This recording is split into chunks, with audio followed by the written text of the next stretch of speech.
Kaisar abadi perlahan berdiri. Wajah Xiaoyan tidak menunjukkan keterkejutan.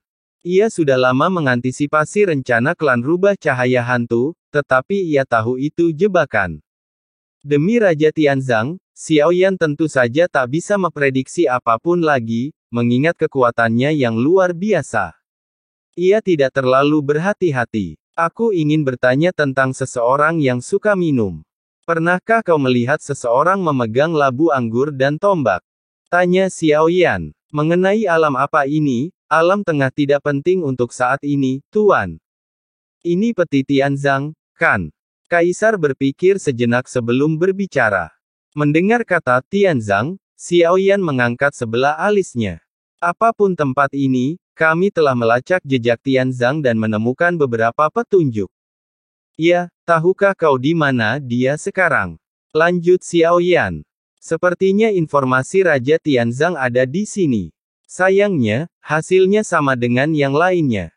Hampir selalu sama sejak mereka tiba di sini.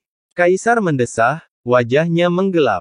Tolong jelaskan lebih detail. Apa sebenarnya yang terjadi dengan perantara itu? Tatapan Xiaoyan berubah serius. Perantara cermin, mungkin terdengar seperti nama yang cukup mengesankan, tetapi kenyataannya, tempat ini dikuasai oleh ras-ras kuno pegunungan dan lautan. Sederhananya, disinilah mereka menahan umat manusia. Di mata mereka, umat manusia adalah santapan yang sangat lezat. Kaisar menggertakkan giginya saat berbicara, dan tatapan Xiaoyan tertuju padanya. Pantas saja hanya ada sedikit kultivator di sini. Aku penasaran bagaimana kau bisa bertahan hidup kalau begitu. Xiaoyan tak kuasa menahan diri untuk bertanya, tentu saja, aku melayani monster-monster tua ini dan mereproduksi umat manusia. Mempertahankan negara dan menyediakan cukup banyak orang bagi mereka. Ras ini digunakan sebagai makanan, jadi aku masih hidup. Kalau tidak, aku pasti sudah lama menjadi santapan bagi monster-monster tua itu, seorang prajurit abadi tingkat bumi. Bangsa diciptakan untuk bertahan hidup, memungkinkan manusia untuk berkembang, namun hanya dengan mengorbankan nyawa mereka sendiri mereka dapat bertahan hidup. Makanan di mulutku, pikirnya, mungkinkah seluruh dunia Sanhai kosong dari manusia? Dahi Xiaoyan sedikit terangkat. Ia merasakan hal ini saat memasuki dan meninggalkan tempat ini, tetapi ia tidak menyangka bahwa tidak ada satu tempat pun di seluruh dunia Sanhai yang benar-benar manusiawi. Aku lahir dan besar di dunia Sanhai, tetapi 1000 tahun yang lalu, sesuatu yang tak terduga terjadi. Dan umat manusia hampir sepenuhnya dibantai dan dilahap. Kaisar mendesah, matanya melahap semua cahaya.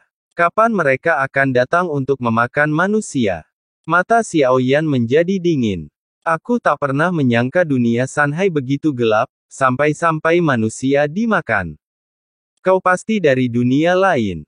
Ini dunia binatang iblis. Mereka memakan manusia karena aturan, sama seperti di dunia lain yang didominasi manusia. Manusia juga memakan binatang iblis, bukan? Kaisar berbicara perlahan. Apa yang dikatakannya tampak benar, hanya dari perspektif yang berbeda. Xiaoyan berpihak pada umat manusia, berpikir bahwa mereka kejam.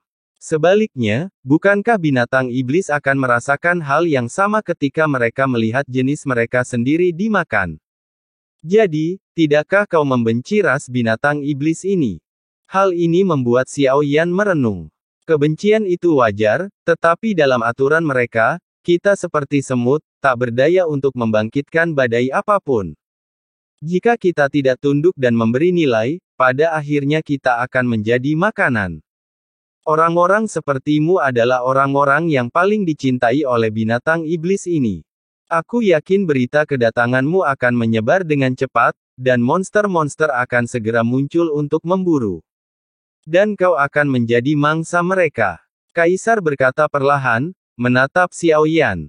Ia tampak tak lagi memberontak, dan satu-satunya pikirannya adalah memikirkan bagaimana ia harus bertahan hidup. Baiklah, kalau begitu bolehkah aku tinggal di istanamu sebelum mereka datang? Kata Xiaoyan sambil berjalan menuju singgasana di ujung.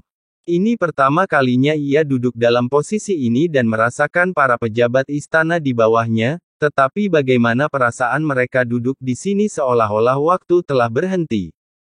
Xiao Yan bertanya, dan Kaisar tampak tidak marah sama sekali. Tampaknya kedatangan Xiao Yan membuat hidupnya yang awalnya membosankan sedikit lebih menarik. Ia merasa seperti sedang duduk di atas jarum dan peniti dan sangat bosan. Ia meringkasnya dalam 8 kata, yang menyedihkan dan tak berdaya, tetapi juga sebuah kompromi untuk bertahan hidup. Jika kau bisa pergi suatu hari nanti, apa yang akan kau pilih? Xiao Yan bertanya lagi. Mustahil. Tak seorang pun boleh pergi dari sini. Kita semua ini makanan. Aku sudah menanyakan pertanyaan ini padamu setidaknya 100 kali. Kaisar menggelengkan kepalanya. Apa kau tidak pernah memikirkannya? Tanya Xiao Yan, pantang menyerah. Kaisar menatap ekspresi serius Xiao Yan, terkejut sesaat, tatapan perenungan yang langka terpancar di matanya. Sepertinya ia sudah terlalu lama di sini hingga lupa cara berpikir. Mungkin ia akan pergi. Jika memungkinkan, ia ingin meninggalkan dunia Sanhai. Dunia itu bukan milik umat manusia. Kaisar menjawab, jika kau mau, dunia sensi menyambutmu. Maka kau tak perlu lagi menyembunyikan kekuatanmu. Xiao Yan tersenyum pada Kaisar dan berbicara perlahan. Tatapan Kaisar membeku. Bagaimana kau tahu wilayahku tersegel, tak tertembus? Kaisar sengaja menyembunyikan wilayahnya, bahkan di bawahnya, agar tidak diincar. Mereka jelas-jelas memihak yang berkuasa. Sementara kau menyembunyikan kekuatanmu, kau lupa menyembunyikan auramu. Tapi kau aman sekarang. Agaknya, binatang buas itu tidak menyadarinya. Xiao Yan tersenyum. Aura pria ini luar biasa, aura dominasi alami.